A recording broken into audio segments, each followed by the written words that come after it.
Bom dia, então, para todos, pessoal. Então, como a Albieri disse, meu nome é Leonardo, né? Leonardo Antucci. Eu falo aqui da cidade de São Leopoldo, no Rio Grande do Sul. Eu estou ligado ali no mapinha aquele que a Albieri mostrou antes. Eu estou ligado a filial do Rio Grande do Sul, mas mais hoje em dia para os treinamentos presenciais, né? Porque com os treinamentos online, os eventos online, a gente acaba atuando em diversas regiões. Também já dei uma olhada aqui nos nomes das pessoas que estavam aqui, vários já fizeram um treinamento comigo. Sejam todos bem-vindos, então. Aqui a gente vai conversar então hoje a respeito do manual de regras da IATF, de regras de certificação. Se vocês tiverem alguma dúvida, né, reforçando o que o Albieri disse e o que o Marcelo acabou de mandar no chat ali também. Se vocês tiverem dúvida, vocês vão colocando ali no chat, no final a gente conversa, tá? Bora lá então. O que que é esse manual de regras, né? O pessoal tem alguma dúvida com relação a isso ainda? A gente tem percebido nos contatos que os clientes têm tido com a gente, o que que é que o pessoal tem de dúvida que alguns não entendem nem o que é esse manual, né? O manual de regras para obtenção, nome dele, né? Esquema de certificação automotiva para IATF, regras para obtenção e manutenção do reconhecimento da IATF. Ele é essencialmente o manual que orienta os organismos de certificação e as organizações elegíveis à certificação sobre como funciona o processo de certificação, desde a solicitação até a obtenção do certificado. É o manual da regra do jogo, pessoal.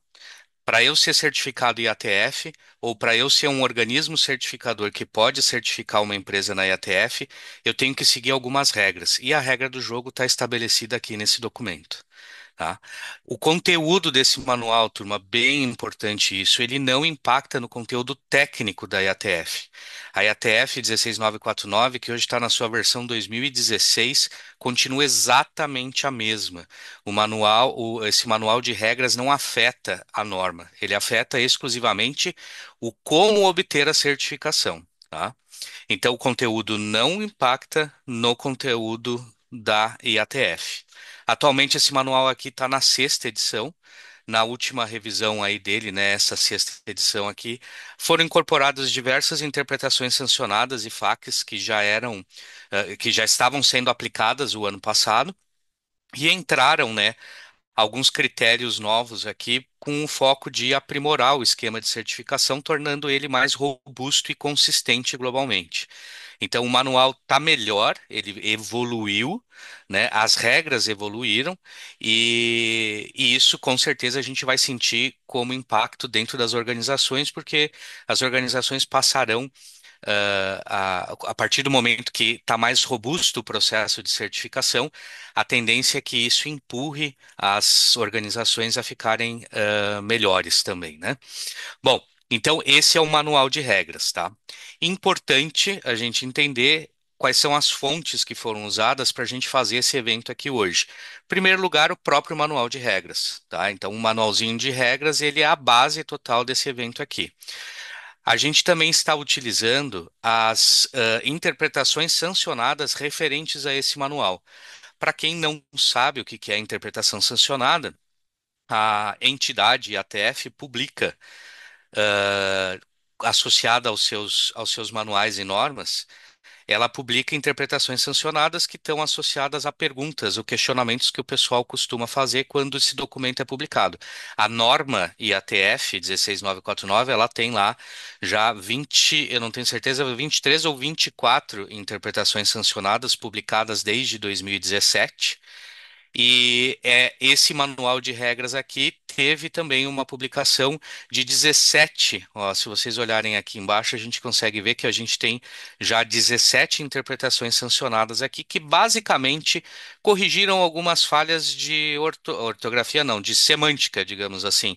Não teve nenhuma mudança significativa no conteúdo, mas é que tinha havido um erro ali, aí colocou primeira certificação ou primeira recertificação, aí eles tiraram esse primeira, só para facilitar o entendimento. Mas enfim, esse documento foi utilizado e também foi utilizado esse outro documento aqui, que é uma publicação da IATF de um evento, de um webinar também, que aconteceu em novembro de 2024, que é uma sessão de perguntas e respostas. Aqui é a parte que deu a maior, não digo polêmica, mas que afetou mais o pessoal no momento da publicação desse novo manual, era a questão da elegibilidade. Então, quem é elegível se certificar IATF? Então, dentro dessa interpretação sancionada que eu estou mostrando para vocês aqui, dessa SI1 até a SI17, não se falou sobre o assunto elegibilidade. Em contrapartida, o assunto elegibilidade foi tratado dentro desse webinar aqui, que se tornou um documento oficial da IATF a partir do momento em que ele foi publicado lá no site da ETF. Então, onde é que eu consigo ver esse manual, né? Onde é que eu consigo ver esses dois documentos adicionais aqui, a interpretação sancionada e essa sessão de perguntas e respostas? Dentro do site da ETF, né? Aqui em cima está o endereço, mas pesquisa no Google lá. Que vocês vão ter. No menuzinho Regra Sexta Edição, a gente tem lá as interpretações sancionadas e a gente tem também a seção de perguntas e respostas. Interpretação sancionada tem a versão em português. A, a apresentação das perguntas e respostas já não. Essa já está só em inglês, tá? Então, para montar esse material aqui que vocês vão assistir agora, esses três documentos foram utilizados, três documentos que são oficiais da IATF. A gente precisa entender isso. A partir do momento que a gente entende que esse documento é oficial, a gente consegue pegar algumas informações que estão nesses documentos e esclarecer detalhes referente ao manual de regras. Bom, quais são os personagens, né, turma? Os personagens que fazem parte desse processo de certificação. A gente está falando do manual de regras de certificação e esse processo todo aí tem alguns personagens. Vocês estão aqui. Vocês são a base global de fornecimento automotivo. Os fornecedores aqui, a maioria, né, são fornecedores que estão associados ao setor automotivo. Vocês devem conhecer também e ter uma interação significativa com os auditores de ATF que estão devidamente qualificados para executar essa atividade. Os auditores, eles estão ligados aos organismos de certificação.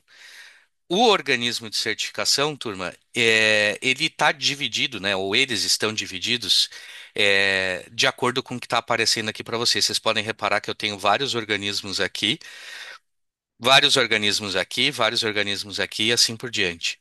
Essa divisão dos organismos de certificação está ocorrendo de acordo com os cinco escritórios de supervisão da IATF, que estão divididos aqui por nacionalidade. Então, tem um francês, um alemão, um francês, um alemão, um italiano, um inglês e o americano. Tá? São 39 organismos de certificação que hoje estão aprovados para certificar as organizações na IATF, aprovados pela entidade IATF para certificar organizações na norma IATF 16949. Então, são esses 39 divididos nesses cinco escritórios de supervisão da IATF. Esses cinco escritórios de supervisão da IATF, associados a ou unificados a cinco associações de indústria automotiva. O IAG, por exemplo, é uma dessas associações. E essas 11 montadoras ah, associadas à IATF formam a entidade IATF. Tá? A entidade IATF que colocou o seu nome na norma. Então tem que ficar ressaltando porque às vezes causa um pouco de confusão, né? Toda essa turma aqui forma a IATF, a entidade IATF decide, toda essa turma aqui decide o que vai para dentro da norma e, consequentemente, o que vai para dentro desse manual de regras que a gente está abordando aqui. Tá? Então, essa turma aqui participa desse processo de alguma forma, tá? Inclusive vocês. Bom, Léo, deixa eu assunto. fazer uma observação, Léo, por Opa, favor. por favor. Você comentou sobre 17 regras, 17 sancionadas nas regras. Na verdade, Isso. teve uma em abril e são 18, tá? Só para Teve um comentário, inclusive, de uma pessoa que são 18 sancionadas, e não 17, tá? Ah, tá. Ok, beleza. Voltando aqui só. Ok, já tem 18, então, né? Abril. Bom, enfim, vamos lá. Ah, só um pouco. sigo ali. Elegibilidade, turma. Esse foi um tema extremamente polêmico. Se deu muito debate e ainda está se tendo muito debate com relação a isso daqui. É, E é o primeiro tópico abordado dentro do manual, né? Até para a gente começar e dizer assim, ó, não vamos começar a falar sobre regra de certificação e lá na frente descobrir que eu não posso me certificar, né? Então já vamos entender de cara, no primeiro capítulo do manual, está se perguntando lá, ou está se afirmando, né? Quem é elegível à certificação IATF? Atenção, ser elegível à certificação IATF é uma coisa diferente de ser obrigado a se certificar IATF. São duas condições diferentes.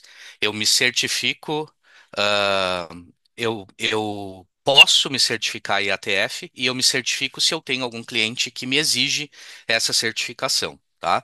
Então, quem é elegível a se certificar na IATF? Organizações que manufaturam e, quando aplicável, projetam e desenvolvem produtos, por exemplo, veículos automotivos. Veículos automotivos, entendendo que veículos são veículos homologados para circulação em via pública, tá? Esses são veículos automotivos. Atenção, veículos automotivos. A questão do automotivo tem que ser ressaltada porque ele tem motor próprio, certo? Eu ouvi uma pergunta de um cliente há um tempo atrás, pouco tempo atrás, questionando se reboque poderia ser elegível ou não. Vamos lá. Elegível à certificação são veículos automotivos, ou seja, veículos que têm propulsão própria, tá? E que estão homologados para circulação em via pública, carro de passeio, caminhão, ônibus, moto e por aí vai, tá? Usina de asfalto, não. Agrícola, né? Trator, etc., não é elegível para certificação.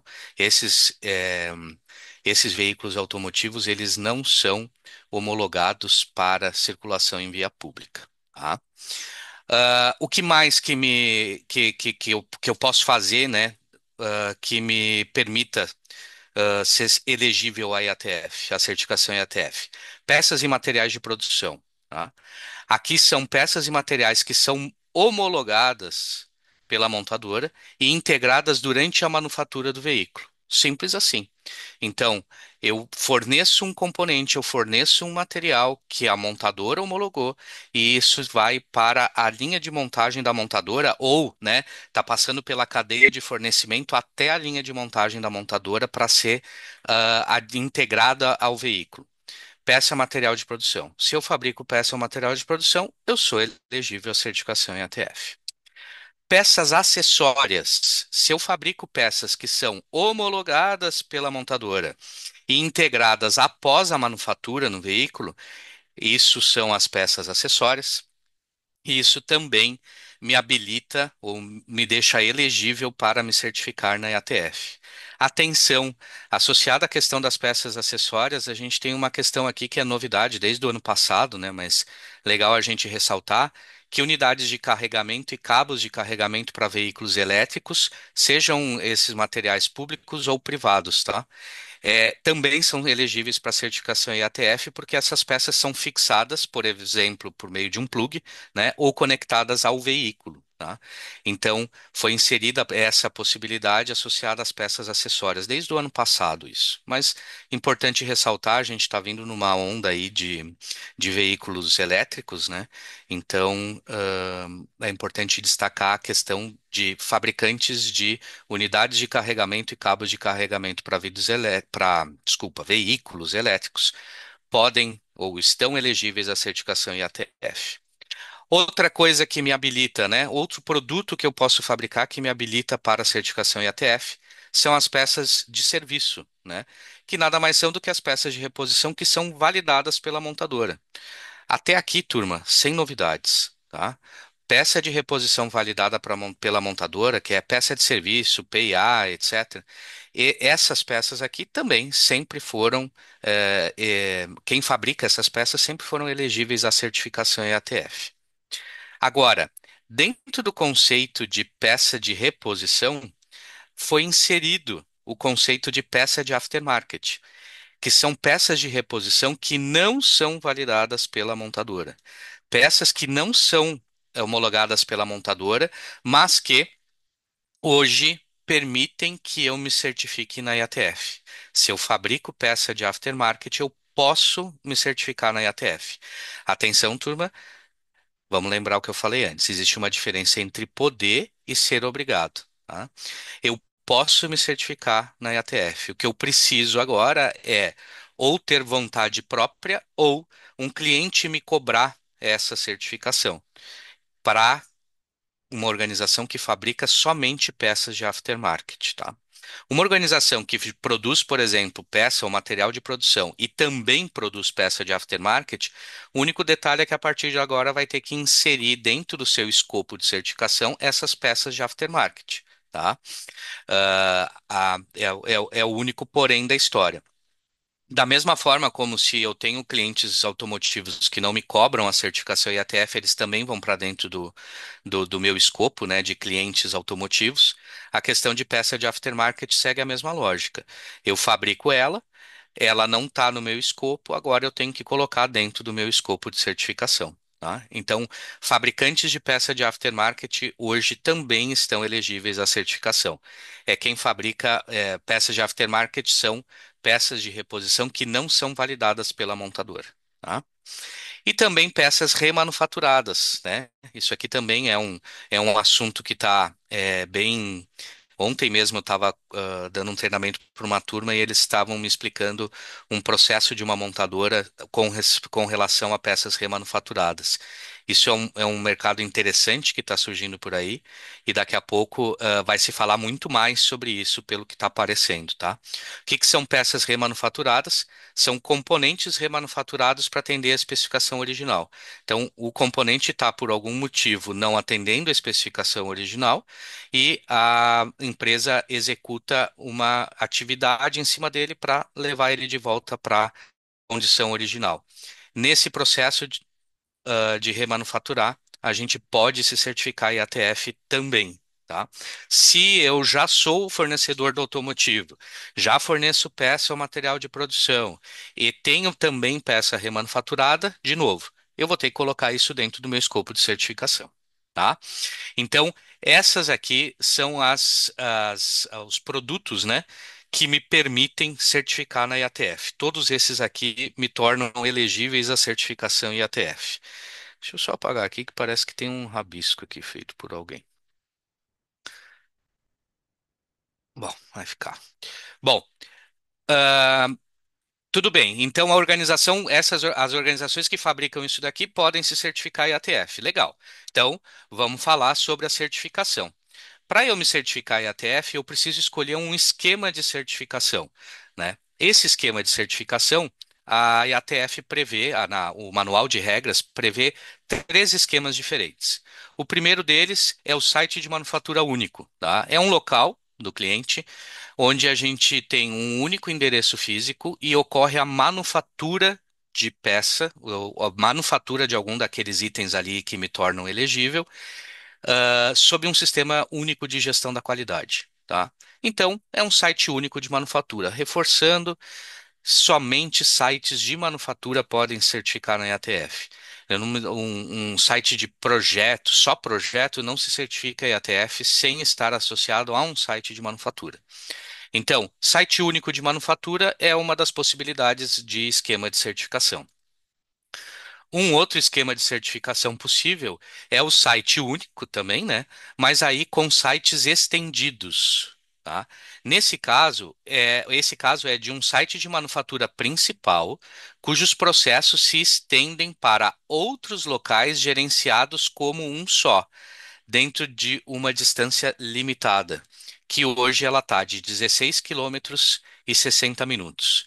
Eu tenho um braço da minha manufatura que acontece num outro lugar, eu vou reconhecer aquilo ali como site estendido, se ele atender a condição de estar no máximo a 16 quilômetros e 60 minutos de deslocamento. Ultrapassou essa condição, ele não pode mais ser considerado um site estendido, e aí eu vou ter que avaliar qual que é a condição dele ou ele vai ser um local de suporte remoto, dependendo do que ele faz. ou ele vai precisar de uma certificação dependente, tá?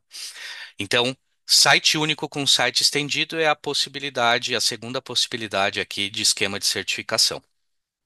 E a terceira possibilidade é o esquema corporativo, né? Então, quando a gente tem pelo menos dois sites de manufatura que operam sob o mesmo sistema de gestão, que é comum, né? E centralmente gerenciado. É gerenciado de maneira centralizada, tá? Em uma das plantas, em uma dos sites de manufatura, esse sistema de gestão está sendo gerenciado ali. Então a gente tem daí então um esquema corporativo. Atenção, qualquer um desses três esquemas aqui pode considerar o que a gente reconhece como local de suporte remoto e o local de suporte remoto independente. O que que é isso, né? Local de suporte remoto é quando a minha engenharia, a minha planta, eu tenho uma planta aqui no Rio Grande do Sul e eu tenho outra planta em São Paulo e a minha engenharia, por exemplo, fica lá em São Paulo. Dentro da planta de manufatura de São Paulo. Então, lá é um local de suporte remoto da minha certificação aqui no Rio Grande do Sul. Agora, existe a possibilidade de eu ter um local de suporte remoto independente.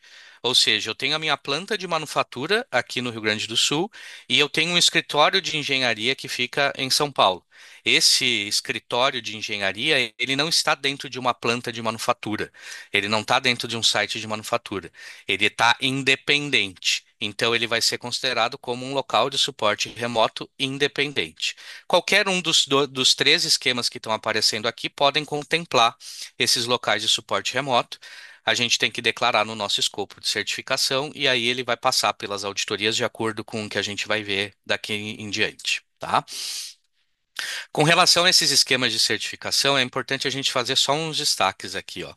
Esses exemplos, inclusive, são do próprio manual de regras, que é importante a gente trazer aqui. Só um pouquinho. Apagar todos os desenhos. Aí, agora sim, saiu. Tinha um risco branco aqui que alguém fez. Vamos lá.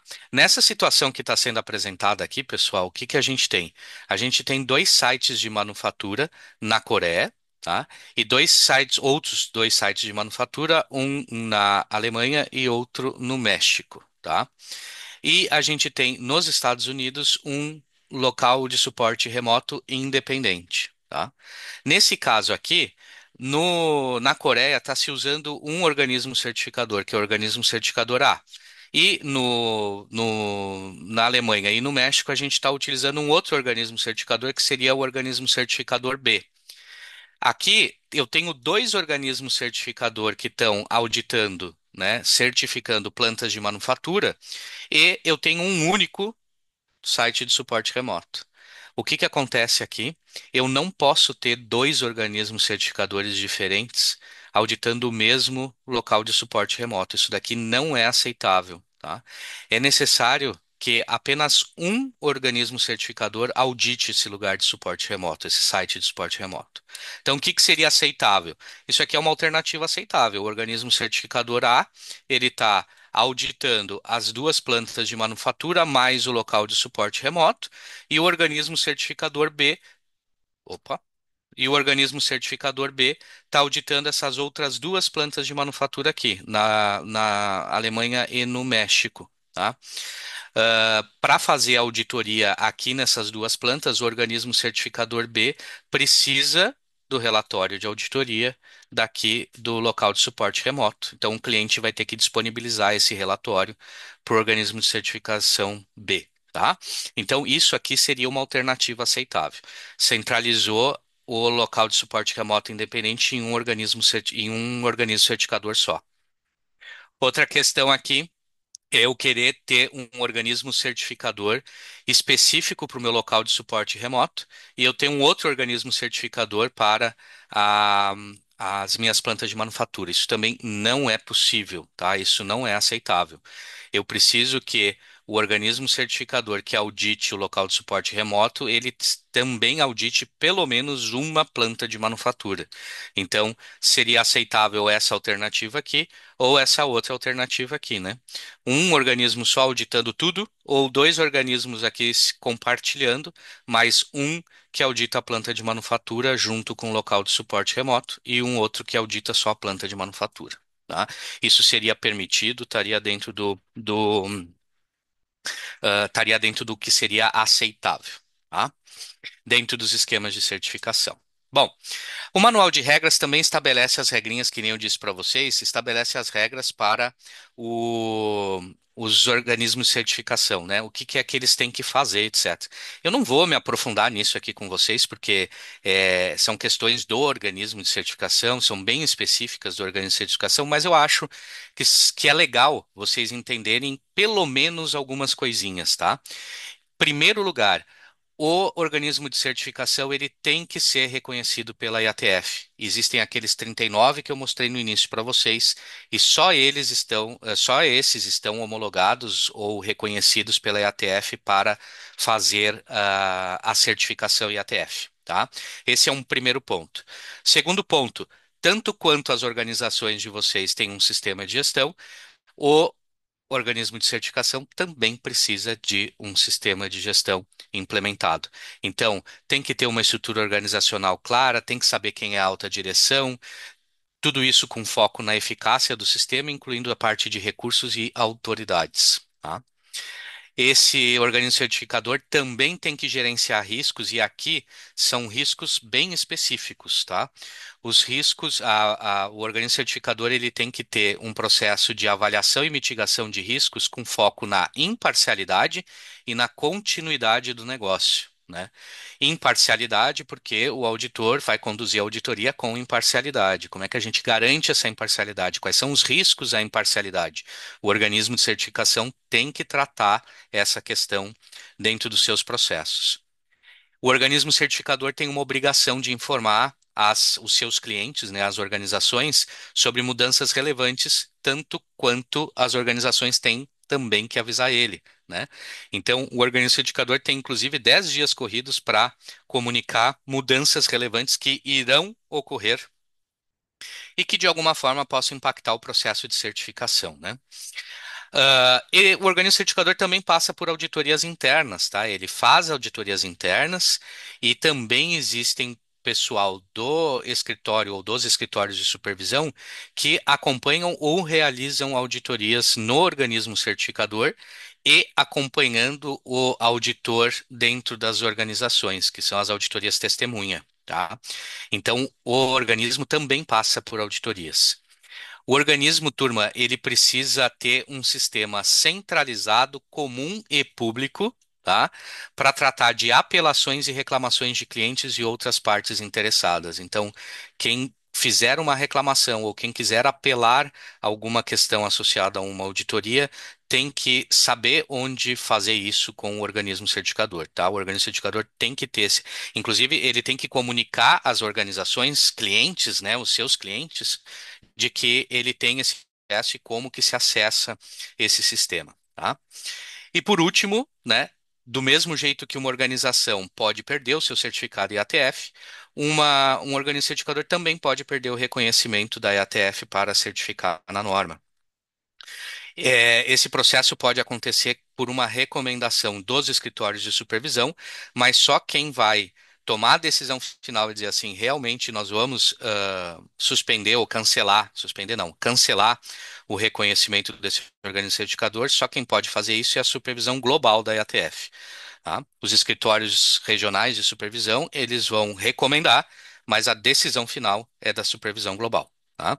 Então, de essencial que vocês, né, que os clientes devem conhecer, ou é importante entender sobre os organismos de certificação dentro do manual de regras, tá aqui. Tem muito mais coisa, tá? Mas aqui a gente está colocando a essência do que realmente é importante vocês saberem, tá?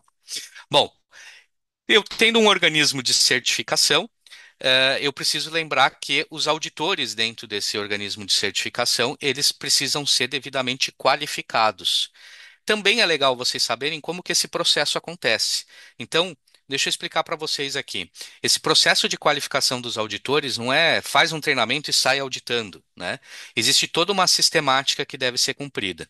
Primeiro lugar, o auditor precisa atender a critérios mínimos de qualificação. Então, ele tem que ser treinado na 17021, que é uma norma de auditorias de terceira parte. Ele tem que conduzir 6 auditorias de 9001 no mínimo, tem que ter conduzido 6 auditorias de 9001 no mínimo, sendo que 3 dessas têm que ser como auditor líder. Ele tem que conhecer as ferramentas automotivas, que todo mundo tem que conhecer, né? A sopa de letrinhas automotiva, PQP, PIPAP, MSA, CEP, etc. E ele tem que ter experiência também no setor automotivo. Mais precisamente, ele tem que ter trabalhado no setor automotivo durante 4 anos, no mínimo, nos últimos 15 anos, certo? Esses são os critérios mínimos para um auditor ser patrocinado por um organismo certificador, né? Um organismo de certificação. O organismo é quem vai patrocinar a qualificação desse auditor. Então, ele atendendo esses critérios, ele vai fazer a fase um de qualificação. Nessa fase um, ele vai fazer alguns treinamentos, vai se preparar para isso, e aí ele vai conseguir demonstrar competência que precisa ser comprovada nessa fase um de qualificação, e então ele vai receber um número de auditor de ATF. Então vai ter um númerozinho lá e ele vai poder conduzir alguns tipos de auditoria. Primeiro, ele vai participar como membro de equipe, conduzindo a auditoria, mas como membro, não como líder, e depois é que ele vai passar por uma auditoria testemunha, ou seja, ele vai auditar uma organização como auditor líder e alguém, um auditor mais qualificado, né, já experiente, vai acompanhar ele, vai testemunhar a auditoria dele para confirmar que a qualificação dele está adequada. Se ele passar até aqui, ele vai para a fase 2, vai receber mais algumas orientações, mais alguns treinamentos, e aí ele vai, a partir desse momento, se ele for aprovado na fase 2, ele vai estar liberado, vai ganhar um novo número, inclusive, muda o número dele, e aí ele está liberado para fazer auditorias, tá? Só que não para por aí.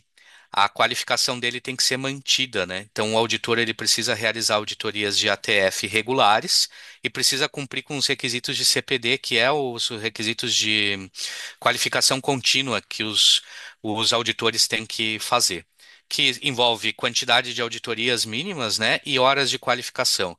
20 horas de CPD, se não me engano, enfim, tem anualmente, o auditor tem uma série de qualificações para fazer e ele tem que ter um número mínimo de auditorias, ou ele tem que participar de um número mínimo de auditorias, certo?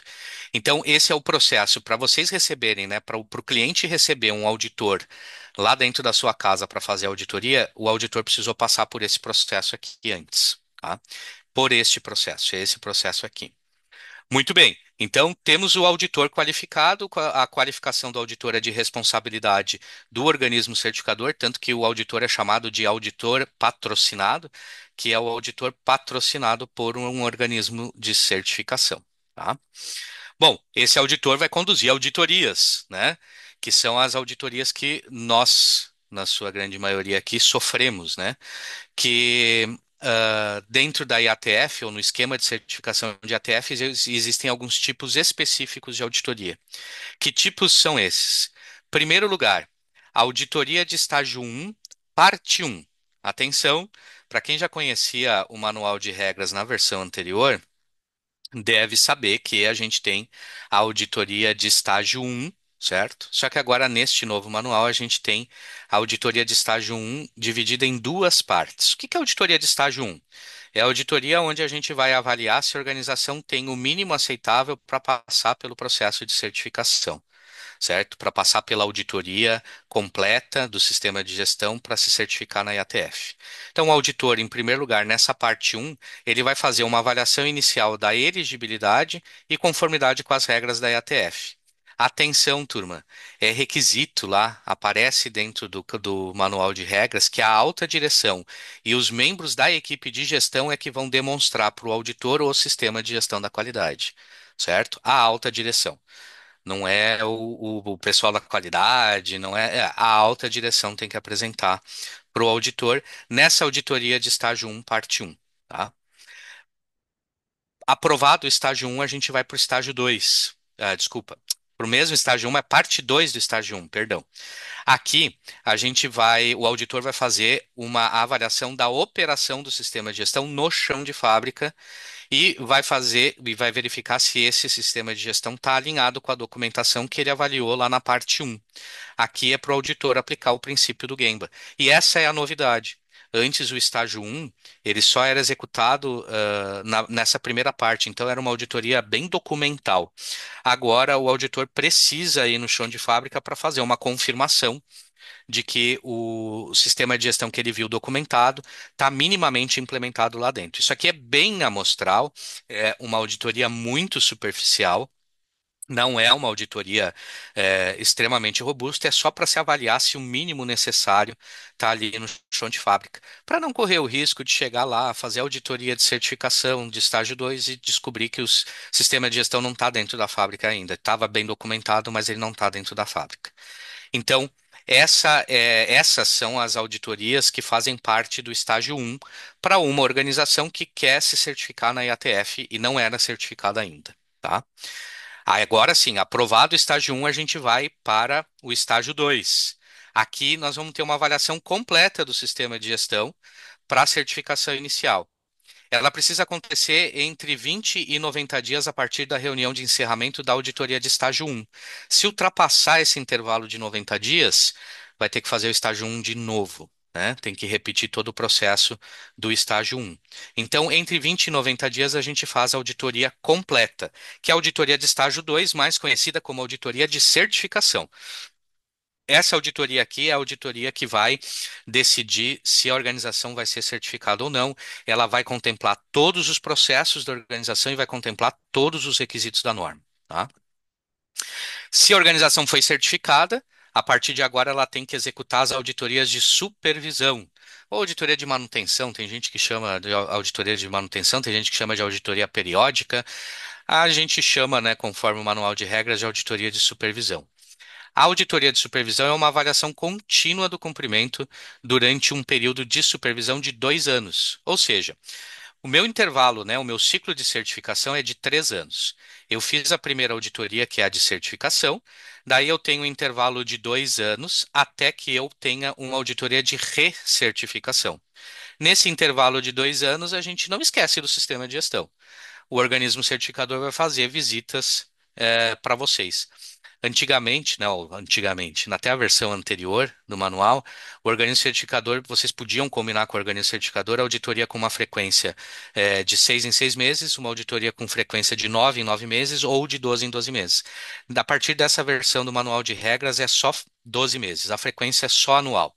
Tá? Então, para todas as organizações, vai se padronizar que a auditoria vai ser, as auditorias de supervisão vão ser anuais. Então, eu vou ter a minha auditoria de certificação e duas auditorias anuais, para daí no ano seguinte eu ter uma auditoria de recertificação, que é novamente uma avaliação completa do sistema de gestão para recertificar a empresa. Ela inicia um novo ciclo de auditoria de 3 anos, tá? Então, ao invés de eu passar pelo estágio um, e estágio 2, como apareceu aqui embaixo, tudo de novo, aqui agora eu tenho uma auditoria de recertificação. E esse processo, turma, vira um looping, né? Enquanto eu quiser me manter certificado, eu vou lá, faço auditoria de certificação, passo pelas duas de supervisão, faço uma nova certificação, passo por duas de supervisão, nova certificação e assim por diante, até eu decidir que não quero mais ser certificado por algum motivo que eu posso pensar, certo? Então, esse é o fluxo das auditorias principais, né? Falando aqui das auditorias principais que a gente tem. Auditoria de certificação em estágio um, dividida em duas partes, e em estágio 2, auditorias de supervisão e auditoria de recertificação, tá? Existem outros tipos de auditoria que também são importantes da gente comentar. Auditoria de transferência. Eu tenho um contrato com o organismo certificador, esse organismo está me fazendo auditoria, só que por algum motivo, que aí existem N motivos para a gente fazer isso, eu decidi que eu vou trocar de organismo certificador. Para isso, eu vou precisar fazer uma auditoria que a gente chama de auditoria de transferência. quero mudar o organismo certificador durante um contrato vigente ou durante um ciclo de certificado vigente, eu posso pedir auditoria de transferência. E aí só que tem que ter alguns critérios, né? Tem que atender alguns critérios para poder fazer essa transferência aí. Um dos principais critérios aqui que eu acho que é interessante destacar para aquela organização não ficar todo ano mudando o organismo certificador. Se eu fiz uma auditoria de transferência, eu tenho que fazer no mínimo duas supervisões, duas auditorias de supervisão com esse mesmo organismo certificador, para daí eu poder fazer outra transferência se eu quiser. Se isso não existisse, teoricamente eu poderia todo ano mudar o organismo certificador. Não tem muito sentido isso, mas, né, para que não aconteça uma coisa dessas, existe esse bloqueio na norma. E tem outros critérios ali, mas nada muito significativo. Existe um outro tipo de auditoria que essa daqui normalmente é a auditoria que ninguém quer receber, que é a auditoria especial. A auditoria especial ela é requerida para verificar questões de desempenho, mudanças significativas e realocações.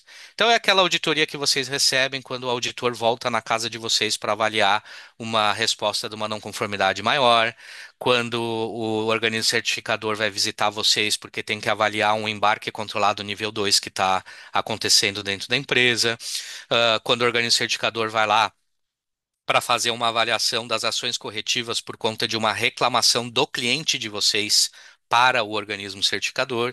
Então, a auditoria especial, ela tem uma função específica que é avaliar questões de desempenho, mudanças que aconteceram na organização e realocações. Lendo aqui realocação como uma transferência, seja de um processo de manufatura, seja de um processo de suporte, de um local para outro. Tá? Inclusive, aqui tem a auditoria de realocação. Eu posso fazer essa verificação através de uma auditoria especial ou de uma auditoria aqui de realocação. Então, a auditoria de realocação é ao transferir atividades de manufatura ou suporte para um novo local. O organismo pode decidir por uma auditoria especial, aumento de carga horária na próxima auditoria ou fazer uma auditoria inicial de novo, de acordo com critérios bem específicos, tá? Então, qualquer uma dessas três alternativas é aplicável. Auditoria especial, por conta de uma realocação. Por conta de uma realocação, eu posso decidir olhar esse assunto só na próxima auditoria que já está marcada, ou não, aqui nós temos que partir de um processo de certificação todo novo, então começa tudo da auditoria inicial, tá? Isso quando eu tenho realocações. Existe uma outra possibilidade aqui que é a auditoria para carta de conformidade.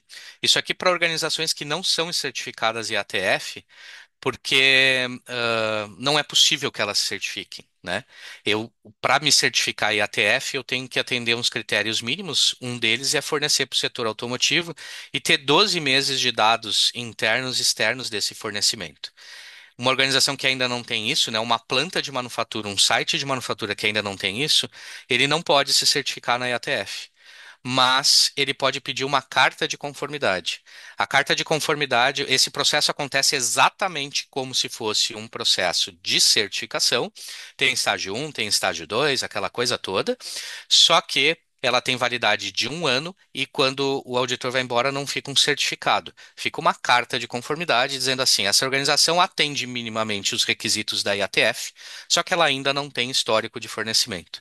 Isso é para a gente apresentar para o nosso cliente, né, o cliente automotivo, para justificar por que que eu não estou entregando um certificado para ele. Porque senão é aquela, né, aquela bobagem que eu falo, né? É o cachorro correndo atrás do rabo. Para fornecer para automotivo, eu preciso ter o certificado. E para ter o certificado, eu preciso fornecer para automotivo. Então fica o cachorro correndo atrás do rabo e não se resolve. Uma das alternativas para se resolver isso é a carta de conformidade, que é o contrato do organismo certificador, ou até mesmo ganhar uma derrota do meu cliente. Tá? Mas a carta de conformidade seria o processo, entre aspas, mais interessante, porque ele avaliaria o sistema de gestão, diferente do cliente que vai lá simplesmente dar uma derrota para vocês. Tá? E por último, dentre dos outros tipos de auditoria, a famosa pré-auditoria. Tá? A pré-auditoria, ela não é mais permitida através do organismo de certificação. Um organismo de certificação não pode mais fazer pré-auditoria numa organização que vai se certificar em ATF. Essa auditoria, essa pré-auditoria, não, isso não significa que vocês não possam fazer, mas vocês não podem fazer com o organismo de certificação. Então vão ter que, quero fazer uma pré-auditoria, tu pode contratar uma empresa de consultoria que vai fazer a auditoria para ti. Mas o organismo certificador não. Por quê? Porque isso pode caracterizar como consultoria, dar conflito de interesse, e aí, por isso não é mais permitido. Tá? Então, pré-auditoria não é mais permitido fazer. Então, recapitulando, os tipos de auditoria principais: auditoria de certificação em estágio um e em estágio 2, auditoria de supervisão e auditoria de recertificação. Outros tipos de auditoria que podem acontecer são essas aqui: de transferência especial, de carta de conformidade e realocação. A pré-auditoria pode acontecer, mas não com o organismo certificador que vocês estão contratando, certo? Então, esses são os outros tipos de auditoria. Sobre a auditoria remota, um tema que aí foi, né, assunto dentro lá na época da pandemia, e teve um boletim publicado, né, teve um caderno, não era nem um boletim, né, era um caderno, um manualzinho lá para tratar a situação da pandemia. ah, e aí lá naquela época se permitiu a auditoria remota. E a IATF depois revisou essa questão e agora incorporou ao manual de regras o que que a gente pode fazer com relação a auditorias remotas, né? Então, dentre as auditorias remotas e as auditorias no locais, né? O que que o manual está prevendo? Sobre a auditoria no local, turma. Todos os processos de manufatura devem ser auditados presencialmente. Não é permitido auditoria remota em processo de manufatura em condições normais de temperatura e pressão, né? O que nós estamos vivendo hoje, tá? Não e não inclui aqui, tá? Uma situação de pandemia de novo, né? Aí, se acontecer uma coisa parecida com essa, vai se ter uma estratégia para isso, talvez se permita uma auditoria remota. Mas hoje, enquanto não tiver uma situação especial, nós temos que fazer todas as auditorias de manufatura presencialmente. Pelo menos uma das auditorias de local de suporte remoto independente sem manuseio de produto. Então, se eu tenho um local de suporte remoto independente onde não se manuseia o produto, dentro do ciclo de certificação, pelo menos uma das auditorias tem que ser presencial. As outras vão poder ser remotas, tá? E auditorias de gestão de não conformidade e de cancelamento de certificação, que a gente vai ver depois essas questões aqui, que são auditorias especiais, elas também têm que ser locais, elas não podem ser remotas, independente do processo, tá? Ah, não conformidade é na área de compras. No processo de compras, tudo bem, a auditoria vai ser presencial, tá? No caso, o que que é permitido então fazer de auditoria remota? Ela é aplicável para incluir funcionários que trabalham remotamente. Então, eu tenho uma turma, alguns funcionários meus que trabalham remotamente, para eles participarem do processo de auditoria. A gente pode usar a metodologia aqui ou alternativa da auditoria remota. Em locais de suporte remoto independente que não tenham manuseio de produto, é permitido para as auditorias de supervisão, desde que pelo menos uma dos ciclos seja presencial, aquilo que a gente viu ali na presencial antes, tá? E na auditoria de estágio um, repetida, também pode ser remoto. Se eu tiver que repetir o estágio um, a estágio um, parte um, né? Se eu tiver que fazer uma repetição porque não passei no estágio um, essa repetição ela pode ser remota, tá? De resto, turma, auditoria presencial. De novo, auditoria de processo de manufatura jamais de forma remota, sempre presencial, tá? Bom, ciclos, né? Os ciclos de certificação e os ciclos de auditoria. Isso é um tema também muito interessante, muito questionado, tá? Apesar de ele não ter ah, modificações, pelo menos não recentes, dentro desse processo aqui. Mas é importante a gente saber que existem esses dois ciclos e eles não coincidem. Eles têm um deslocamento entre eles. Por que que tem esse deslocamento? Bom, o primeiro ciclo que eu tenho é o ciclo de auditoria, esse que está aparecendo aqui na parte superior da, da figura, né? É o nosso ciclo de auditoria. Esse ciclo de auditoria, ele se inicia no último dia da auditoria inicial do estágio 2. Ou seja, fiz o estágio um parte um, fiz o estágio um parte 2 e fiz o estágio 2. Na reunião de encerramento, ou a partir da reunião de encerramento, do dia da reunião de encerramento, a gente começa a contar o ciclo de auditorias da organização. Ou seja, tudo que a gente falar de período, de frequência de execução de auditorias, é a partir dessa data que ele acontece. Então, se eu digo assim, eu tenho um intervalo de 3 anos para fazer uma nova auditoria de recertificação, né? Então, um intervalo de 3 anos que é o meu ciclo de auditoria. Esse meu ciclo de auditoria ele tem que acontecer no intervalo de 3 anos, que termina no último dia da primeira auditoria de recertificação ou transferência, certo? Então, termina o meu ciclo de 3 anos aqui. Existe tolerância? Sim, existe tolerância. Menos 3 meses, mais 0 dias. Ou seja, não pode ultrapassar o período de 3 anos a contar a partir do último dia da auditoria inicial no estágio 2. Mas eu posso antecipar 3 meses. Posso fazer 3 meses antes. Agora, qual que é a questão associada ao deslocamento entre os ciclos? É que o certificado de vocês, ele não passa a contar a partir da reunião de encerramento da auditoria de certificação. O certificado de vocês, ou dentro do processo, a gente tem que pensar assim, dentro do processo de certificação, ao se concluir a auditoria de certificação, o auditor está recomendando o revisor técnico ou ao revisor técnico que a organização seja certificada. E aí, o revisor técnico do organismo certificador vai analisar aquele pacote de documentação que o auditor entregou, e aí ele vai tomar uma decisão se realmente a organização pode ser certificada ou não. E ele tem um intervalo de, no máximo, 120 dias para tomar essa decisão. Então, se ele levar os 120 dias para tomar a decisão, vocês vão ter uma data de certificação 120 dias depois do último dia da auditoria de vocês. Então é por isso que há esse deslocamento aqui, tá?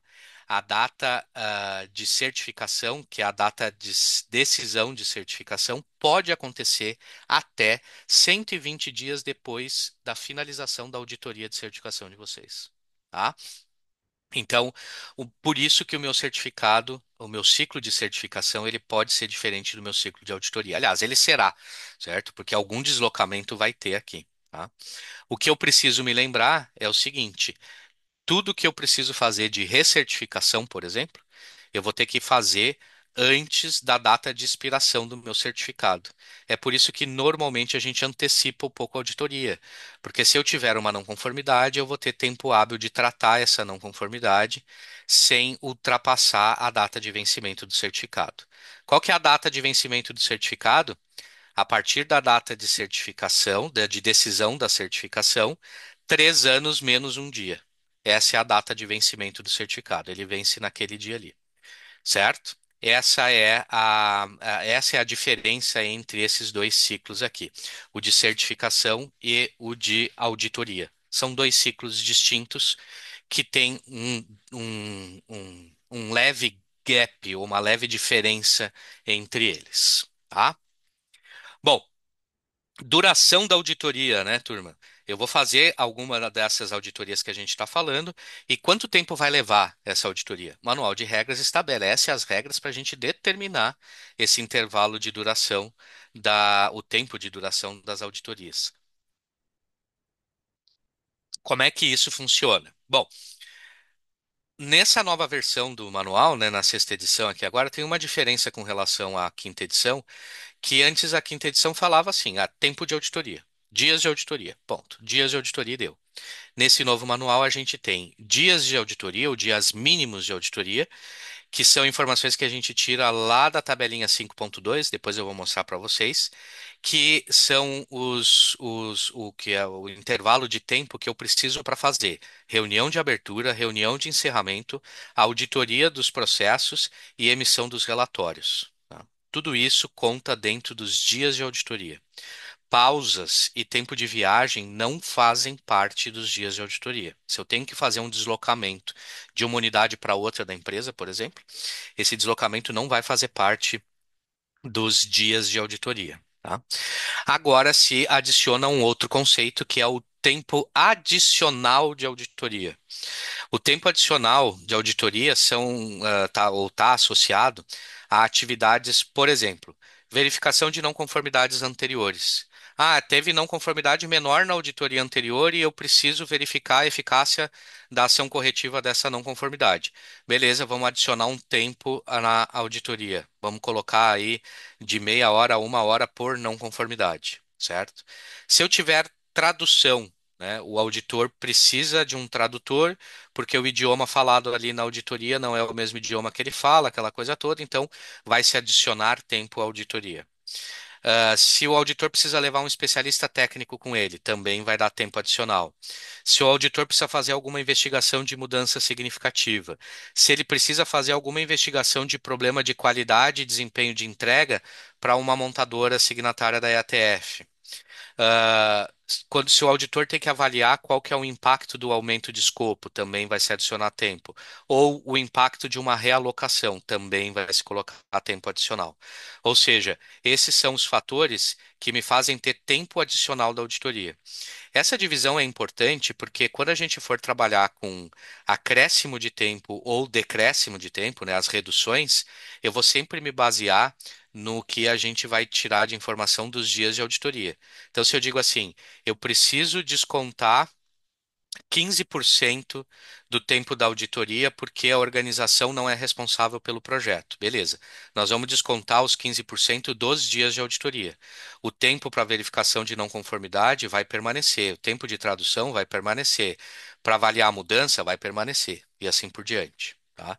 O foco vai ser sempre nos dias mínimos de auditoria que saem da tabelinha. Tá?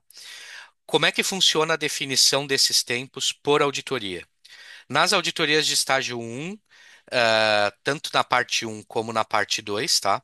Para cada site de manufatura vai ser considerado de 1 dia e meio a 3 dias de auditoria no local, tá? 1 dia e meio a 3 dias. No caso de um esquema corporativo, considera de meio a 2 dias de auditoria para o local central, que deve ser antes do site de manufatura. O local central vai ser auditado antes. E pode não ser necessário auditar o local central se ele já fizer parte de uma certificação de um outro site de manufatura. Tá? Então, para a auditoria de estágio 1, tanto as duas partes do estágio 1, a definição dos tempos é essa daqui. Já para as auditorias de estágio 2, auditoria de supervisão e auditoria de recertificação, a gente vai trabalhar com a tabelinha 5.2, tá? E vai se levar em consideração o número de funcionários, permanente, tempo parcial, contratado, temporário, etc. Tá? Preciso levar em consideração critérios específicos para a definição do número de funcionários, nos casos em que a manufatura tem parte dedicada ao automotivo. Então, dentro do meu site de manufatura, eu tenho uma linha que é automotiva, uma linha que não é automotiva. Para eu considerar só os funcionários que trabalham no automotivo para definir o tempo de auditoria, é necessário ter uma barreira física entre os dois processos. Funcionário do automotivo não vai para o não automotivo e não automotivo não vai para o automotivo. Enfim, tem umas regrinhas a serem cumpridas ali, tá? A auditoria, ela não pode ter menos do que 1 dia e meio no site de manufatura. Tem que ser mínimo de 1 dia por auditor e o máximo de 10 horas por dia para esse auditor. O auditor não trabalha mais de 10 horas. É possível adicionar 15% para a emissão do relatório. Então, 15% dos dias de auditoria eu posso adicionar para que o auditor consiga emitir o relatório para a gente. Se usa tradutor, vai se adicionar 20%. O tempo mínimo de auditoria no chão de fábrica é de 30%, tá? No manual anterior, na versão anterior do manual, era um terço. Um terço do tempo da auditoria o pessoal arredondava, porque dá uma dízima periódica, não sei o quê. Agora eles não vão facilitar a vida. 30% do tempo dos dias de auditoria tem que ser no chão de fábrica, na manufatura. Para verificar cada não conformidade menor, vai se adicionar de meia a uma hora. Tempo adicional para os casos de não atendimento de metas da montadora signatária da EATF, conforme a tabela 5.2Q, que nós vamos olhar. Então, se eu não estou atendendo meta de alguma montadora signatária da EATF, vai se adicionar tempo de auditoria. E quando a gente trabalha aqui com percentual, etc., a gente pode ter um número quebrado, né? Então, o arredondamento vai ser sempre para o meio-dia mais próximo para cima, né? Então, deu 2,01 dias de auditoria, arredonda para 2 dias e meio, certo? 0,1 arredonda para 2 dias e meio, para o meio-dia mais próximo acima, tá? Para fazer o arredondamento. Então, esses são os critérios para definir a duração dessas auditorias aqui. A tabela 5.2 é essa daqui, tá? É um extrato, tá, turma? Não é toda ela. Ela não teve modificação significativa, pelo menos em termos de quantidade de dias de auditoria, de acordo com o número de funcionários, não teve mudança. Duas categorias aqui se juntaram nesse 1 a 11 e foi isso. Então, de acordo com o número de funcionários, a gente consegue definir os dias mínimos de auditoria no site de estágio 2, que é a auditoria de certificação. Então, por exemplo, a minha empresa tem de 217 a 257 funcionários. Então, para uma auditoria de estágio 2, eu vou precisar de 8 dias mínimos de auditoria. As minhas auditorias de supervisão, como são duas, vão ser de 4 dias, certo? Duas auditorias de supervisão vão completar o sistema de gestão todo, né? Então, por isso que é dividido por dois aqui, tá? No caso de eu ir para uma auditoria de recertificação, daí eu uso essa outra parte da tabela, ou essa outra tabela, então, entre 210, vou chutar um valor aqui, vai, tem 250 funcionários. 250 funcionários se enquadra aqui. Então, para auditoria de recertificação, vai se contar 5 dias e meio de auditoria como tempo necessário. Tá? 8 para auditoria de certificação, as recertificações, 5 dias e meio, certo? E existe também a tabelinha 52Q que eu comentei antes com vocês, que vai adicionar tempo na auditoria por conta de não atendimento de metas de montadoras da IATF. Então, se eu tenho menos de 500 funcionários, que é o meu caso, né, do exemplo que eu coloquei ali, né, 250 funcionários é menos do que 500. Se eu tiver com um problema de não atingimento de meta de uma ou duas montadoras da IATF, vai se adicionar 4 horas de auditoria. Se eu tenho com três ou mais montadoras da IATF, nós vamos adicionar 6 horas a mais de auditoria. Tá? Se não estou satisfazendo o cliente, seja problema de entrega ou seja problema de qualidade, a gente vai ter que aumentar, vai ter que colocar o tempo adicional de auditoria nessa proporção aqui dessa tabelinha. Tá? Reduções, turma, é possível fazer reduções do tempo de auditoria, né, daqueles dias mínimos de auditoria da tabela. A gente tem acrescenta por um monte de motivo, mas também podemos reduzir por alguns motivos. Quais são as possíveis reduções? Vamos lá. Se eu estiver trabalhando com uma nova carta de conformidade, né? Eu tinha uma carta de conformidade, vou renovar ela porque ela vence num período de um ano. Eu vou poder reduzir 30% do tempo de auditoria e não vou precisar fazer o estágio um, certo? Vou direto para o estágio 2. Quando a organização não é responsável pelo projeto, né, pelo design do produto, a gente pode reduzir 15% do tempo de auditoria. Quando a gente está fazendo um upgrade de certificação ISO 9001 para IATF, no estágio 2, a gente pode reduzir 30% do tempo dos dias mínimos de auditoria. Quando eu estou fazendo um esquema corporativo, eu também posso reduzir 15% do tempo dos dias mínimos de auditoria. E quando eu estou fazendo um upgrade de uma carta de conformidade, ou seja, eu tinha a carta de conformidade, ela não venceu ainda, e eu quero fazer um upgrade para a certificação IATF, aí eu vou ter uma redução possível de 30% na auditoria de estágio 2, certo? Então, essas são as reduções aplicáveis. Se eu estiver passando por mais de uma dessas situações aqui, pode ser que eu ultrapasse o que eu não vou dizer que a gente não tenha que fazer dias de auditoria, mas pode ser que que eu fique com poucos dias de auditoria. Por isso que há um limite, certo? E o meu limite de redução é 30%. Diferente da versão anterior, que previa, se não me engano, 50% de redução no máximo, essa versão aqui do manual está prevendo 30% no máximo. Então, eu já sou, por exemplo, estou fazendo um upgrade de uma carta de conformidade. Vou reduzir 30%. Mas eu não sou responsável pelo projeto. Vou reduzir mais 15%? Não, desculpa. Vai reduzir só os 30%, tá? porque é o limite máximo de redução a ser aplicável aos dias mínimos de auditoria, né? Daquela figurinha que eu mostrei antes para vocês, o lado esquerdo. Não vai se aplicar aos conceitos de tempo adicional de auditoria. Bom, vocês vão assinar um contrato com o organismo certificador e nesse contrato vão ter algumas obrigações com vocês, de vocês, né, da organização cliente do organismo, e algumas obrigações do organismo certificador. Acho legal vocês saberem de algumas, pelo menos, e aqui estão elas. Vocês são obrigados a fornecer informações a respeito do histórico de certificação de vocês, se eu já fui certificado, se eu perdi o certificado, etc. Eu tenho que dar essas informações para o organismo certificador. Eu tenho que notificar o organismo de mudanças significativas, tá? Aqui, mudanças significativas que aconteçam dentro da minha casa, pode ser a troca da alta direção, a, a aquisição, a joint venture, etc. Essas situações são situações especiais que eu preciso avisar o organismo certificador para ele avaliar o impacto que essa mudança vai ter no organismo no certificado, né? No sistema de gestão de vocês. Vocês têm que permitir auditorias testemunha, tá? E também tem que permitir a presença de observadores da EATF. Isso vai estar descrito como cláusula do contrato. Vocês não podem negar a participação dessa turma. Mas atenção, é permitido que vocês digam assim, ó, no processo de alta direção, eu não quero que o observador ou que o auditor testemunha esteja presente, porque ali tem informações sensíveis. Ou na engenharia, tem informação sensível, também não quero. Posso fazer isso?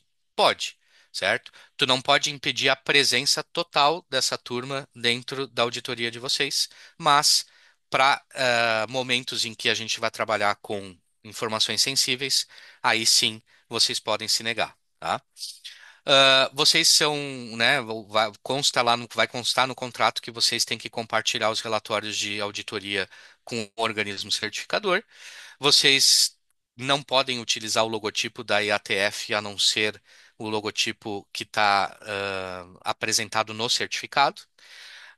Vocês têm que garantir a ausência de consultores. Consultores não participam direta ou indiretamente da auditoria. Então, o consultor não pode estar no site na hora da auditoria, o consultor não pode ser consultado por telefone durante a auditoria e assim por diante. Tá? Isso pode fazer com que o auditor interrompa a auditoria. Tá?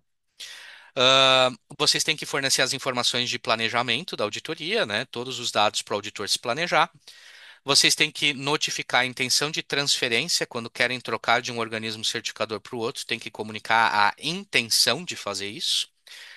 Vocês precisam ajudar o organismo certificador a resolver questões de transferência, né? Se eu estou fazendo a transferência, eu preciso que a gente se converse, né? Todo mundo junto. O organismo não, a organização, desculpa, precisa remover a referência de certificação caso perca o certificado, né? Não tenho mais o certificado, precisa limpar todo o material de marketing, site, qualquer ah, meio de comunicação que diga que vocês são certificados. O organismo certificador precisa notificar vocês de mudanças significativas e o organismo certificador precisa cumprir com leis de proteção de dados, ah, estando dentro da organização de vocês. Turma, por que que eu coloquei isso daqui para mostrar para vocês? O não atendimento de uma cláusula dessas aqui pode fazer vocês perderem o certificado. Simples assim, tá? Eu, por exemplo, vou pegar um exemplo bem tosco. Não tenho, eu tô com um consultor dentro da minha dentro da minha planta durante a auditoria e o auditor do organismo certificador viu, ele pode interromper a auditoria e o organismo certificador pode considerar uma quebra contratual e, sendo uma quebra contratual, ele pode tirar o certificado de vocês, tá? Então, esses fatores aqui eu acho interessante destacar com vocês. Se vocês bobearem com alguma coisa dessas aqui, pode se perder a certificação, tá bom? Então, muito cuidado com isso aqui. Bom, equipe de auditoria, né? Quem vai participar da auditoria? Pensando agora na seleção do auditor. Como é que nós vamos escolher os auditores para participar da auditoria? Primeiro lugar, eu tenho que garantir que a equipe da auditoria seja escolhida com base na competência e nos objetivos da auditoria. Então, o organismo certificador vai dar uma olhada em competência, vai querer saber qual que é o objetivo da auditoria e vai ver quem é o auditor que melhor se enquadra. O auditor tem que ter competência de auditor líder, tanto para ele fazer a auditoria sozinho, como para ele ser líder de uma equipe de auditoria. Tá? Se ele está fazendo a auditoria sozinho, ele tem que ser auditor líder também, mesmo que ele não tenha uma equipe com ele. Ele tem que ter essa competência. Tá? O auditor ele precisa ter uma experiência específica no setor para atender às necessidades do cliente. Ou seja, se o auditor está indo fazer uma auditoria numa fundição, ele tem que conhecer o processo de fundição. Se ele está indo fazer uma auditoria numa indústria eletrônica, idem.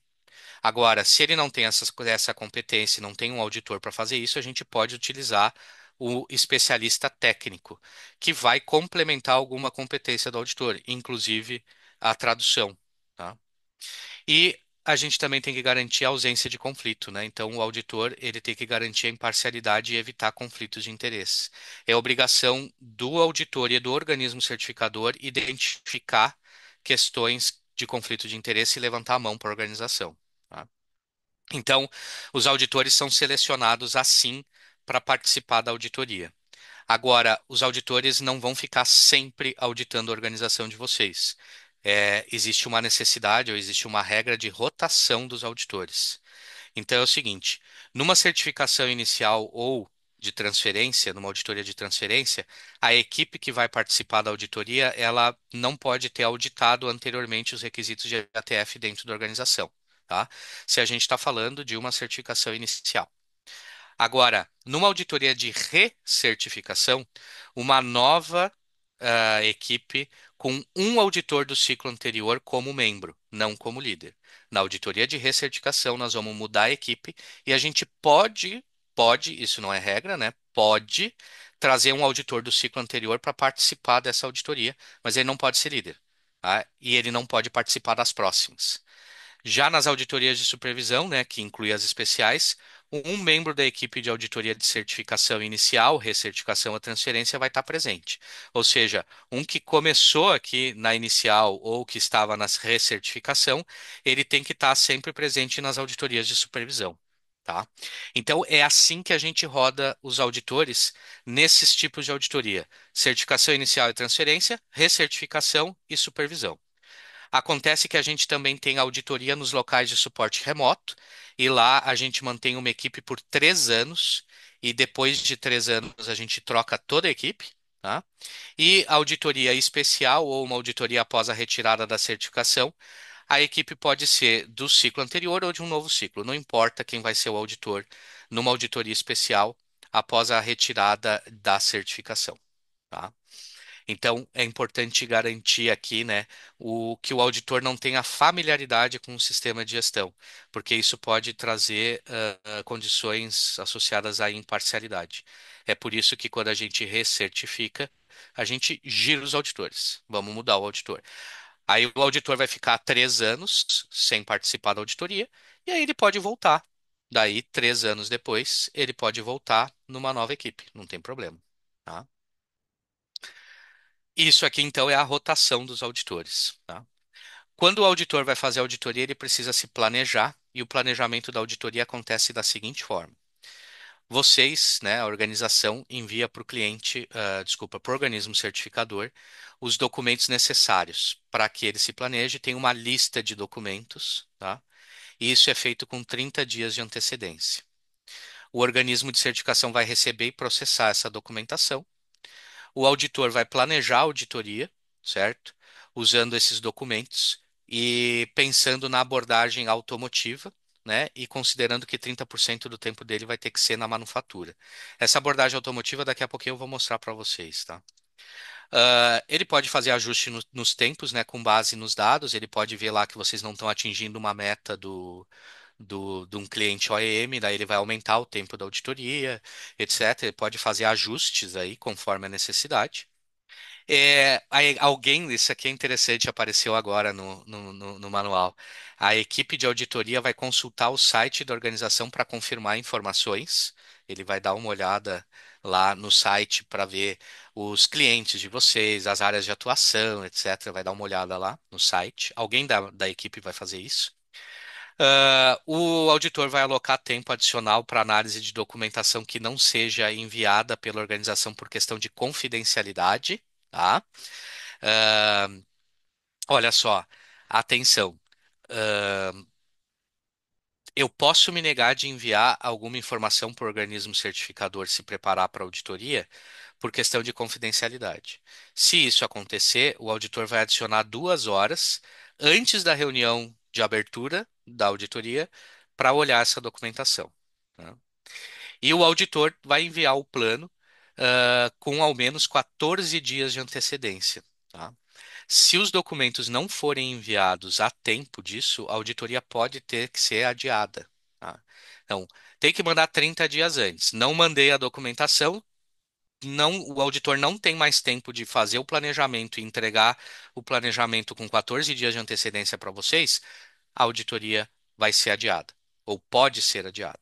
E se a auditoria for adiada, vamos lembrar, né, que isso pode afetar lá o ciclo de certificação, e vocês podem ter que fazer a auditoria muito perto do vencimento do certificado, ou até mesmo uma auditoria depois do vencimento do certificado. Então, muito cuidado com isso, tá? Atenção, turma. A auditoria deve ser adiada caso os processos de manufatura automotiva não possam funcionar como requerido durante o período planejado da auditoria. Período da auditoria tem que ter as atividades do setor automotivo rodando. Linha automotiva tem que estar rodando, as atividades têm que estar funcionando, tá? Se não estiverem funcionando, a auditoria não pode acontecer, vai ser adiado, tá? E aí, a observação que tem ali embaixo. Lembrando que o atraso da auditoria pode gerar a perda da certificação, tá? Muito cuidado com isso daqui. Eu sei que não está sob controle da organização, às vezes a gente tem que parar a nossa linha porque a montadora parou, né? Mas é importante gerenciar, tá? Ahn, 15 minutinhos, 10, 15 minutinhos, Marcelo. Ahn, a auditoria na manufatura tem uma particularidade além daquela questão do tempo de 30%, tá? Numa auditoria da manufatura, na certificação de estágio 2, a auditoria tem que abranger todos os turnos da manufatura, certo? Então, a organização trabalha 3 turnos, tem que ter auditoria nos 3 turnos. A auditoria de supervisão, daí não, aí já é amostral. Mas ela tem que ser amostral e ficar completa ao somar duas auditorias de supervisão.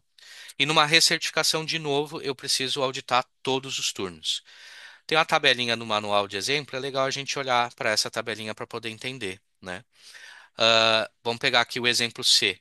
Na organização C, o processo C, né, perdão, o processo de manufatura C, ele roda em 3 turnos, no turno um, 2 e 3.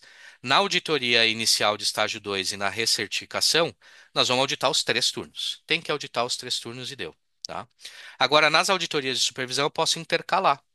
Nesse caso aqui, na auditoria de supervisão um, se auditou o processo um e o turno um e o turno 2. E na auditoria de supervisão 2, se auditou um e se auditou 3. Precisava auditar esse um aqui de novo? Não, não precisava, tá? Mas aqui o importante é a gente completar os 3 turnos nas 2 supervisões, certo? Essa divisão pode acontecer no que diz respeito a turnos, mas não pode acontecer nas auditorias de certificação ou recertificação, tá?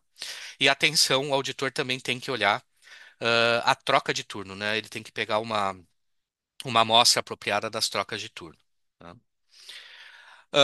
Com relação à execução da auditoria usando a abordagem do processo automotivo, isso daqui está mais robusto, está mais exigente para o auditor e os auditores internos da organização também deveriam, né, uma recomendação, não é mandatório, também deveriam seguir esse raciocínio.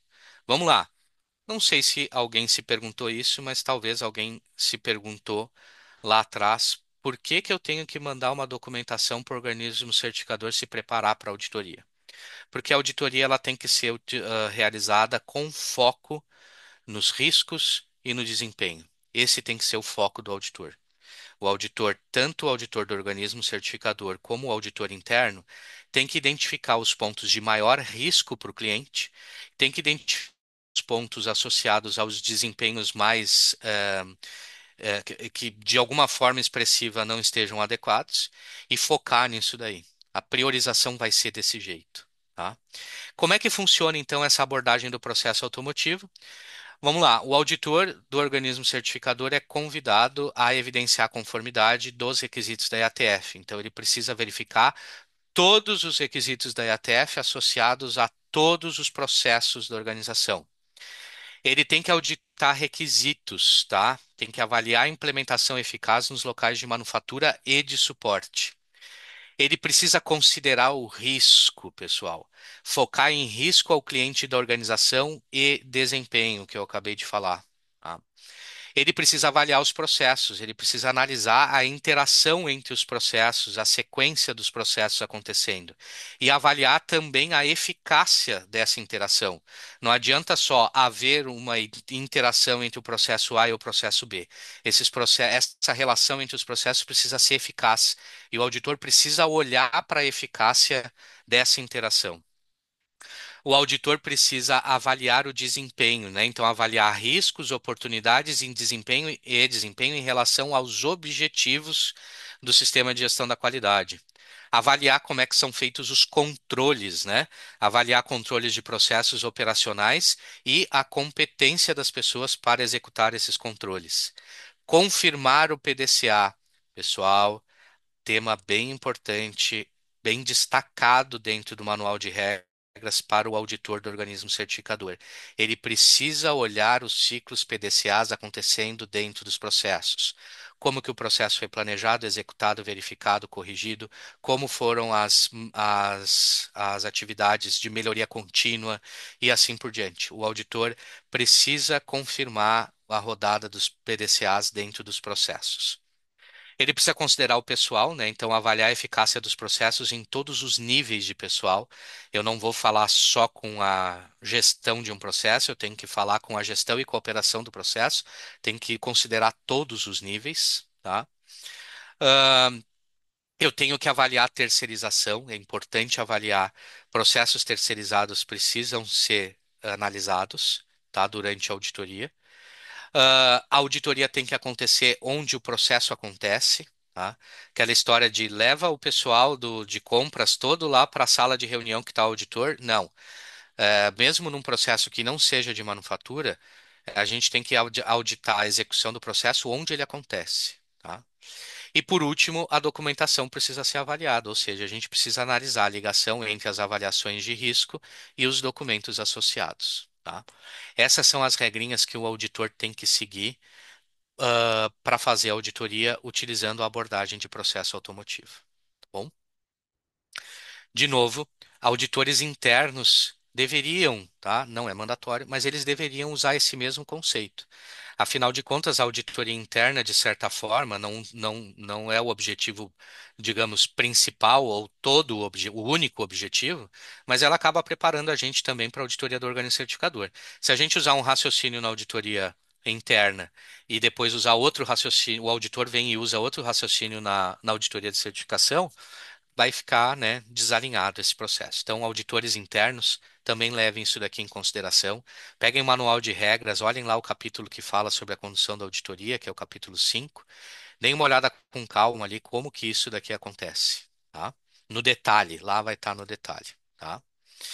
Bom, fiz a auditoria e durante a auditoria foi encontrada uma não conformidade menor. O que que eu faço? Bom, o processo de gestão de não conformidades menores acontece desta forma aqui. O nosso dia zero para contagem dos prazos aqui é a reunião de encerramento da auditoria. Então, tivemos a reunião de encerramento, com uma não conformidade menor, vai passar a contar esses prazos aqui. O primeiro, digamos, milestone aqui é de que em até o dia 60, contando a partir desse dia zero, vocês têm que mandar uma resposta detalhada para o organismo certificador com as ações de contenção, ações de correção, causa raiz e o plano de ação e o plano para verificação da eficácia. Tudo isso tem que ser enviado em até 60 dias a partir do encerramento da auditoria. O organismo certificador vai ter entre 60 e 90, ou entre os 60 e o 90, ele vai poder fazer a análise e aprovação do que vocês mandaram para ele. Pode ser que o revisor técnico não concorde, e daí ele vai pedir novas informações, ou ele vai pedir para vocês mudarem alguma coisa, e isso vocês vão ter até o dia 90 para fazer. Então, até 90 dias a partir do encerramento da auditoria, vocês vão apresentar uma resposta corrigida caso o organismo certificador não tenha aceito a primeira resposta de 60 dias que vocês mandaram. Tá? E dessa forma aí, o organismo certificador vai tomar a decisão dele até 120 dias depois, da reunião de encerramento da auditoria.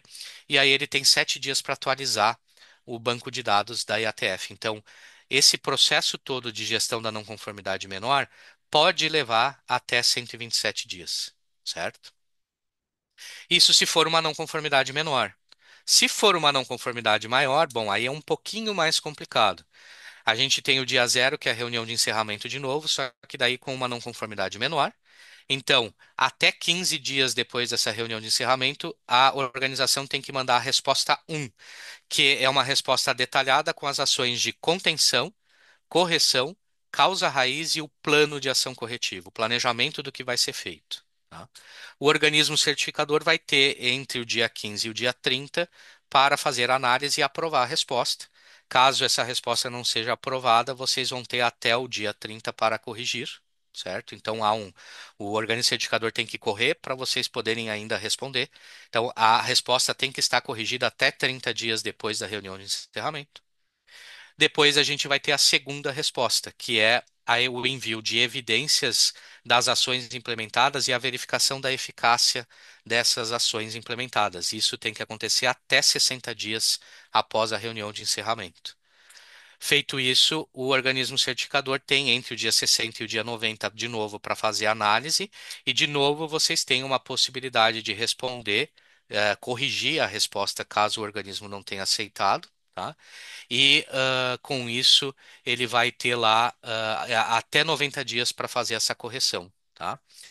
Atenção, até 90 dias também é o intervalo de tempo que eu tenho para rodar uma auditoria especial para avaliar, o auditor avaliar a eficácia das ações. Atenção de novo, é somente uma tentativa. Na auditoria especial, não se constatou que a ação corretiva foi eficaz, a decisão vai ser por retirada do certificado ou pela não certificação. Tá? E aí, de novo, né, o organismo certificador vai ter até 120 dias para tomar a decisão e ele vai atualizar o banco de dados em até 7 dias. Então, mais uma vez, processo indo a 127 dias. Tá?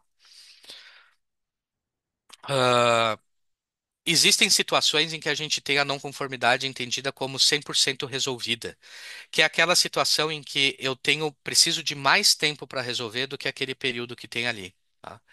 Nesse caso, o dia zero é a reunião de auditoria, a reunião de encerramento da auditoria. Posso ter uma não conformidade maior ou menor. E aí, até 15 dias, se a não conformidade for maior, eu vou mandar a resposta um detalhada para o organismo certificador e dizendo para ele, ó, eu preciso de 6 meses para implementar essa ação corretiva, tá? Ah, se for uma não conformidade menor, eu tenho até 60 dias para mandar a resposta também dizendo, eu preciso de 6 meses para implementar a ação corretiva. Nessa minha resposta, eu vou enviar as ações de contenção, as ações de correção, a causa raiz e o plano de ação com essa data prevista de conclusão. Nas duas situações aqui, tá, turma? Seja não conformidade maior ou menor, só muda a questão do prazo. Tá? E aí o organismo certificador, ele vai precisar, vai encerrar a não conformidade dizendo que ela está 100% resolvida, porém ele vai precisar verificar a eficácia da ação que vocês pediram que fosse mais longa, e isso tem que acontecer não menos do que 90 dias antes da próxima auditoria. Então, no máximo 90 dias antes da próxima auditoria, tem que haver avaliação da eficácia. Havendo avaliação de eficácia e constatado que a não conformidade realmente foi fechada, a ação corretiva foi eficaz, aí o organismo certificador tem até 7 dias após a auditoria especial para bater o martelo e atualizar o banco de dados da IATF, complementar lá a informação a respeito da não conformidade 100% resolvida. Então, turma, importante, não conformidades que a gente leva mais tempo para resolver, elas precisam ser avisadas para o organismo certificador e o organismo certificador tem como tratar esse assunto com vocês, usando esse conceito aqui, tá? E por último, turma, o processo de descertificação, aquele processo que ninguém quer passar, mas que está previsto no manual. O processo de descertificação também pode levar até 120 dias e ele pode ser iniciado por dois motivos, turma. O primeiro motivo é uma reclamação de qualidade recebida de um cliente da organização. Atenção, qualquer cliente, não é só cliente montador e ATF, não. Qualquer cliente da organização pode reclamar sobre o seu fornecedor para o organismo certificador, tá? Essa reclamação chegando no organismo certificador desse cliente ou do escritório de supervisão vai startar o processo de descertificação. E a segunda situação é o que a gente acabou de ver, que é a reunião de encerramento da auditoria com não conformidades. Também inicia a descertificação. Só que o organismo certificador tem 15 dias para analisar isso daí. Então em 15 dias, ele vai reunir informações e vai ver como é que está essa situação da reclamação do cliente, ou vai reunir informações, analisar a documentação que vocês mandarem a respeito da tratativa da não conformidade, que foi identificada na auditoria, e daí vai se decidir pela suspensão ou não do certificado. O certificado fica suspenso, mas o certificado suspenso ele é ainda válido, tá? Então vai estar suspenso. Todo mundo que consultar o banco de dados da IATF vai saber que está suspenso, mas ele está valendo ainda, porque vocês estão tendo a oportunidade de resolver a situação. Até 90 dias depois, a gente vai ter que passar por uma auditoria especial. E essa auditoria especial, ela vai acontecer para avaliar a eficácia da ação corretiva, seja para não conformidade maior da auditoria. Aproveitando para responder, eu peguei o meio de relance aqui aparecendo no chat, alguém perguntando. Sim, quando eu tenho não conformidade maior, a auditoria especial é mandatória, tá? Mandatória. Tá? O mesmo caso aqui de eu ter uma reclamação de cliente, vai ter uma auditoria especial o para avaliar a eficácia da ação corretiva, tá? E de novo, o organismo certificador ele vai ter num prazo total aqui de 120 dias para tomar a decisão, tá? De reestabelecer o certificado, ou seja, ele deixa de estar suspenso para estar ativo, ou ele sai de suspenso para estar cancelado. E isso, o organismo certificador vai ter 7 dias para atualizar o banco de dados da IATF. Tá? Então, esse é o processo de descertificação que pode levar até 120 dias, né? Esse é o prazo máximo de condução do processo de descertificação. Iniciado, de novo, por conta de uma reclamação de cliente. Turma, vamos lembrar, né? Requisito específico de cliente, lá no requisito específico do cliente, vai ter alguma informação a respeito de como funciona esse processo de reclamação. Por exemplo, vai ter uma montadora lá que vai dizer assim, ó, se tu não estiver atingindo esses indicadores de desempenho, eu vou abrir uma reclamação no teu organismo certificador. Vai ter uma outra organização que vai dizer assim, ó, se tu tiver embarque controlado nível 2, tu tem 5 dias para avisar o organismo certificador que tu está nessa situação. Então, vai se passar essa informação e o organismo certificador também aqui na análise da situação vai levar em consideração a, o requisito específico do cliente, tá? O requisito específico do cliente dizendo lá, nós vamos ter não precisa decidir se vai suspender ou não. Nesse caso, eu quero que suspenda, né? Ou nesse caso aqui, avalia se precisa suspender ou não.